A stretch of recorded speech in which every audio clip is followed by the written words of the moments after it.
It's Divas That Care Radio. Stories, strategies, and ideas to inspire positive change. Welcome to Divas That Care, a network of women committed to making our world a better place for everyone. This is a global movement for women, by women, engaged in a collaborative effort to create a better world for future generations. To find out more about the movement, visit divasthatcare.com after the show. Right now, though, stay tuned for another jolt of inspiration. Hello to all. Welcome to Divas That Care Network. I am Joyce Benning, and I will be your host for this invigorating, robust lifestyle show.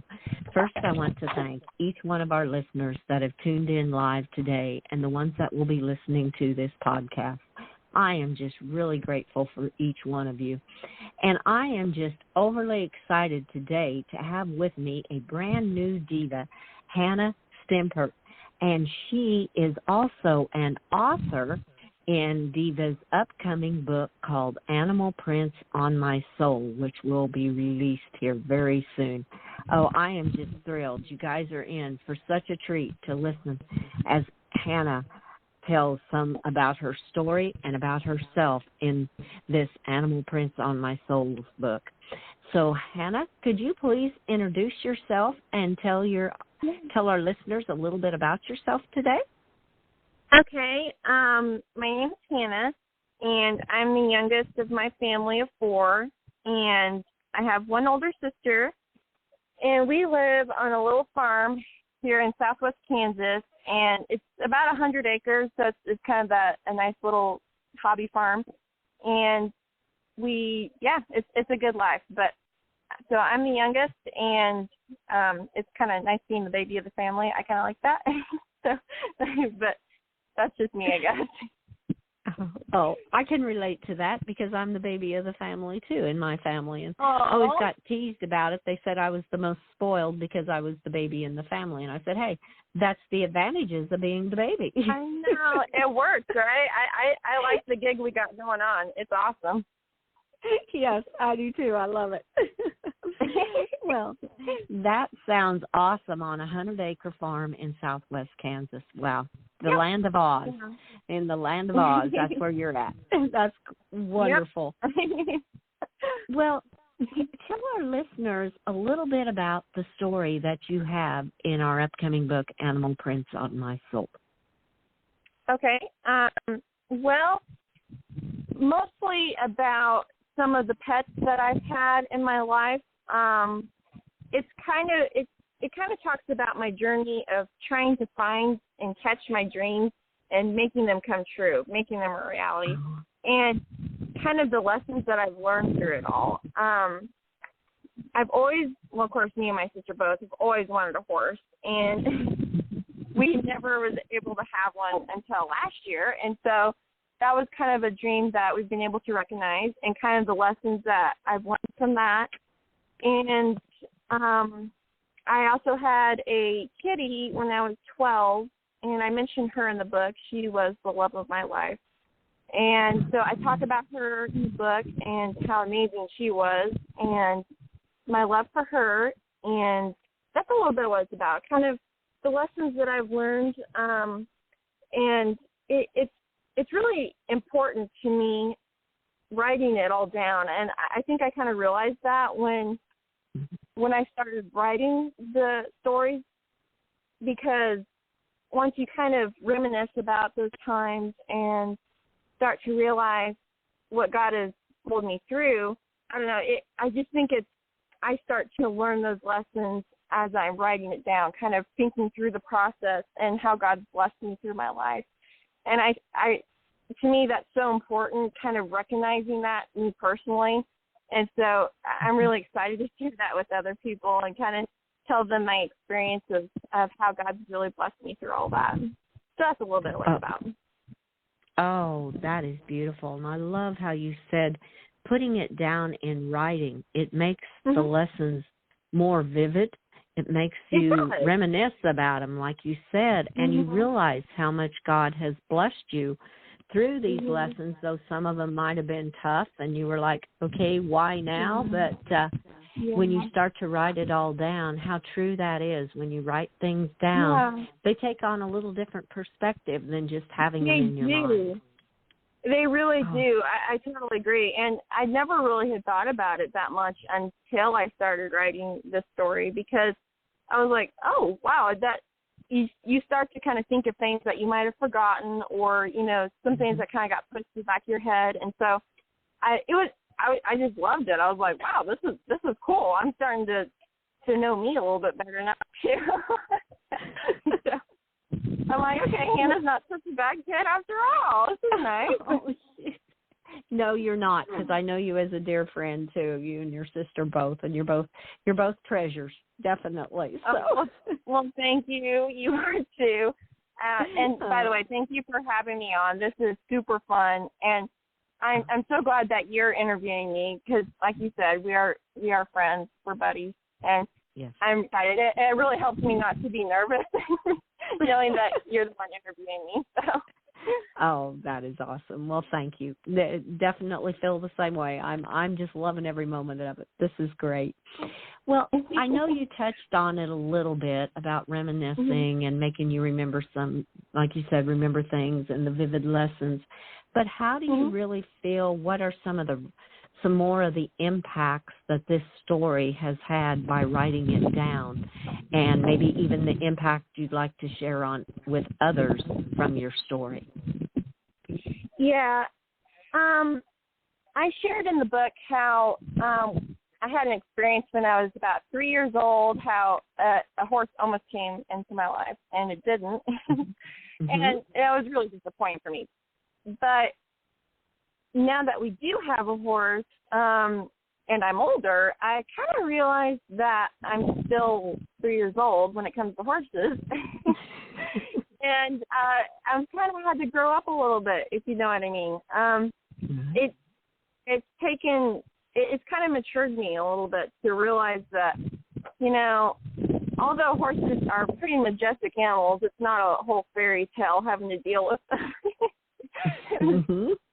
And with growing up on a farm, I realized that, yeah, there's also a bad side to life and to animals. I knew that, obviously. But Honey's kind of helped grow me up. And, well, I'm trying to teach her that she needs a little growing up, too. But so I think some impact that animals have had on me, not just Honey, our horse, but like our farm animals, they all are so different. And you're a country girl, you know what I mean. They all have such different personalities, right? Yes, definitely. It's just like family members, you know. They all start a temper tantrum once in a while. They all can be a pain in the dairy air. They can be really sweet too. But so I really appreciate having a relationship with animals in a way that, like a friendship, you know, because just like humans, you kind of have to try an effort to be their friend. You can't just, you know, feed them, love them, put them in the barn. You know, you have to make an effort to being their friend. And I really, really love how animals are like humans in that way, where they're all so different. And it's, you know, I go up to my cow Jeannie, and we have a different relationship than, you know, our dogs or something.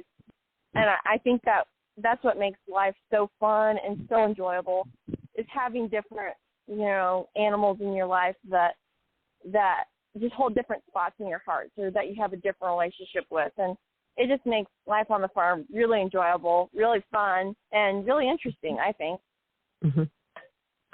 Oh, I agree 100%, because every single one has a different personality. I mean, I have 3 horses, and they are just majestic animals, and I love every one of them. But they all bring something different into my life than what the other one does, because we all connect to our hearts, but they touch a different way, and their personality just brings out something else in me that maybe the other one didn't. And yes, I agree. And the same with my dogs. I mean, my little red heeler, as I say in almost every one, everybody that listens to me should know I have a little red heeler, that we are connected soul to soul, and he knows me better than any of the other animals, or I always say probably better than anybody else ever will. But yes, it is just, that is so cool. It is a connection with animals that is just, it's a majestic connection in a lot of ways. And so, I think I think everyone should take the time to make an effort into that too, because animals' personalities can be obvious to most people, but if you really make an effort to truly understand them, that's when their different colors come out and you realize just how special they are. Yes. Oh, definitely. I hear you completely. So many animals come to my mind when we're talking about this that have been in my life and are in my life. And, oh, wow. Oh, I love it. We could talk for hours about all the animals that we have had and exchange how their personalities have impacted our lives. That is just beautiful. I know. Well, you mentioned your horse, and I heard you mention a cow. What all kind of farm animals have you experienced in your life living out in the country? Well, yeah, it can. We have cows and our dairy cows. They're really they're smaller than beef cows, obviously, but I kind of like it that way. So they're a little easier to handle. They're really cute and fuzzy, and they have long eyelashes. And we have Honey, our horse, and she has one blue eye, one brown eye. And she is the blonde of the family, and she knows it. She's really cute and tame sometimes. But I love her to death. Even if she's just all on ornament, I love her. But anyways, and then we have our cats and dogs. We have German Shepherds, and then a mix of welfare cats that don't do much. And then we used to have sheep, but we don't anymore. And then we have our chickens. And we used to have pigs, but they're in the freezer now, unfortunately. That's probably not a good subject for this radio show. Oh, wow. You have just had, that's okay. You have just had all kinds of animals in your life. And something that even comes to my mind that I have really noticed, and especially through the summer months and now going into the fall, is the birds. The birds are just absolutely beautiful. We have had flocks of geese flying over us in the evenings talking. And they're an incredible, majestic animal to me in their own way. And living out in the country, I know you experience them also. Yes. Actually, we have some cardinals and blue jays out here right now. So that's a big treat. Yeah.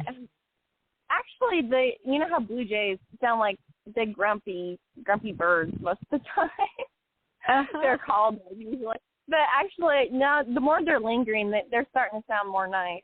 So, yeah, I think we're rubbing off on them. They're realizing life is nice. Your personality is transferring into them because they're around you. Oh, that is beautiful. I love that. Well, if I start getting grumpy, then we know that the birds are starting to rub off on me, right? Well, we'll have your sister keep you in line on that one. Okay, that works. Oh, that's good. Well, Hannah, this has been such a pleasure and an honor to be able to interview you as one of our authors in our upcoming book. I am just so excited for our listeners to be able to read your story. Well, you are so welcome. And I have to ask you. Sorry to interrupt. But you have a story in the book too, right? Yes, I do. Well, when are you going to interview yourself? I mean, someone has to interview you, right? Well, actually, one of the other authors that is a host, her and I did kind of a joint interview with each other on